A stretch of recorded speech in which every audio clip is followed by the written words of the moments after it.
নবী সাল্লাল্লাহু আলাইহি ওয়াসাল্লামের জন্মের আগেই তার বাবা চলে যান, ইতিম মুহাম্মদ সাল্লাল্লাহু আলাইহি ওয়াসাল্লাম।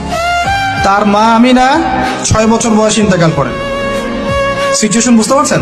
6 বছর একটা বাচ্চার বাবাও নাই মাও নাই। তার দাদা আব্দুল মুত্তালিব তাকে সাথে রাখেন, খুব আদর করেন, খুব মহব্বত করেন, যেখানে যান সাথে করে নিয়ে যান। তিনি নেতা মানুষ, তার পাশের চেয়ারে তাকে বসতে দেন, বলেন আমার এই নাতি একদিন সাইয়্যেদ হবে, নেতা হবে, এই কথা বলেন। তিনি ইন্তেকাল করলেন 8 বছর বয়স। তারপরে দায়িত্ব পেলেন চাচা আবু তালেব। নাম কি?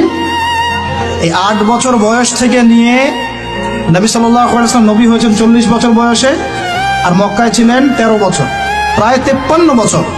প্রায় 53 বছর পর্যন্ত, 8 থেকে 53 বছর পর্যন্ত, এই যে লম্বা সময় চাচা আবু তালেব নবী সাল্লাল্লাহু আলাইহি ওয়াসাল্লামকে পাহাড়ের মতো প্রোটেক্ট করেছেন, পাহাড়ের মতো। পাহাড়ের পিছনে আপনি দাঁড়ালে কি বাতাস লাগবে? এভাবে তিনি প্রোটেক্ট করেছেন নবী সাল্লাল্লাহু আলাইহি ওয়াসাল্লামকে।